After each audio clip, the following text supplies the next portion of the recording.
Hello everyone. दोस्तों NCERT का question number ये 16 है।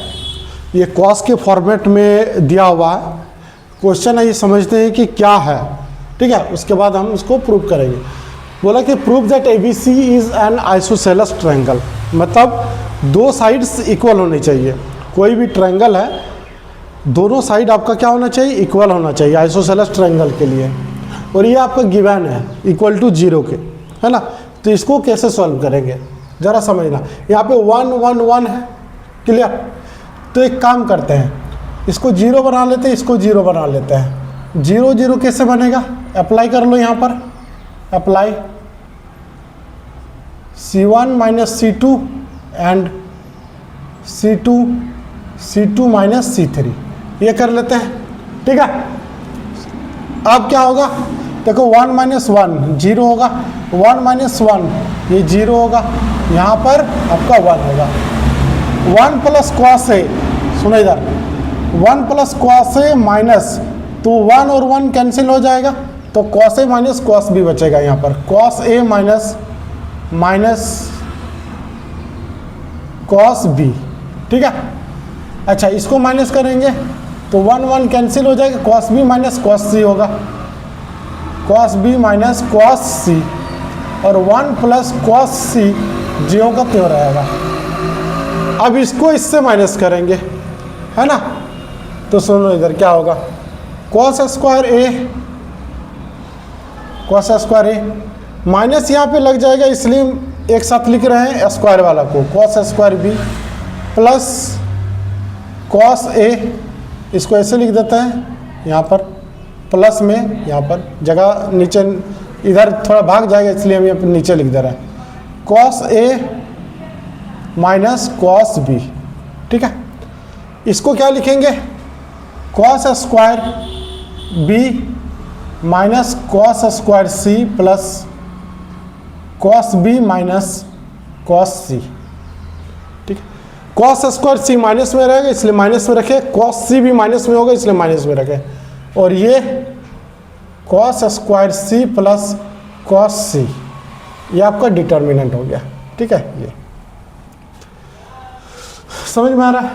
अब जरा यहाँ पे देखो, इधर R1 के अलोंग इसको एक्सपेंड करो, ठीक है। तो ये क्या होगा, ये वाला पार्ट और ये वाला पार्ट कैंसिल हो जाएगा, तो बचेगा क्या, डिटर्मिनेंट में इक्वल टू 0 के फॉर्मेट में है। तो ये cos A minus cos B minus cos C, ये हो जाएगा। देखो cos square A minus cos square B है ना। तो इसको लिखा जा सकता है cos A plus cos B, A square minus B square में तोड़ रहे हैं, है ना। Cos A minus cos B plus cos A minus cos B, इसको भी ये वाला, इसको क्या लिखेंगे, cos B plus cos C, cos B minus cos C, A plus B और ए माइनस बी में, है ना। A plus B A minus B में लिख रहे हैं, ए प्लस बी और ए माइनस बी में, plus cos B minus cos C, ऐसे, और ये डिटर्मिनेंट। अब जरा यहाँ पे समझना, यहाँ से देखो कॉलम 1 में cos A minus cos B और cos A minus cos B. अच्छा, इसको कॉमन ले लेते हैं पहले, यहाँ पे cos A minus cos B, ठीक है। तो कॉस ए माइनस वाला ना, माइनस कॉस बी, इसको कॉमन ले लिया, तो बच गया क्या, कॉस ए, यहाँ पर cos A plus cos B, cos A plus cos B, ये वाला पार्ट कॉमन ले लिए हैं हमें, तो प्लस 1 हो जाएगा, प्लस 1। यहाँ पे कॉस बी माइनस कॉस सी, इसमें से क्या कॉमन आएगा, ये वाला पार्ट कॉमन आ जाएगा, cos B minus cos C, cos B minus cos C common आ जाएगा। कॉमन आ जाएगा तो क्या बच जाएगा, cos B plus cos C, यहाँ पे देखो cos B plus cos C plus 1, ये डिटर्मिनेंट इक्वल टू 0 के बराबर है। क्लियर, समझ में आ रहा। अब देखो इधर यहाँ पर और ये कॉमन आ जाएगा, ये और ये बाहर निकाल सकते हैं डिटर्मिनेंट में, तो cos A minus cos B, ठीक है, into cos B minus cos C, इसको भी बाहर ले लिए, cos A minus cos B को बाहर लेते 1 बच जाएगा, इसको बाहर ले लिए तो ये हो जाएगा cos A plus cos B plus 1, इसको तो बाहर ले लिया है तो यहाँ पे 1 हो जाएगा, ये बाहर आ गया, तो cos B plus cos C plus 1 equal to 0, ठीक है।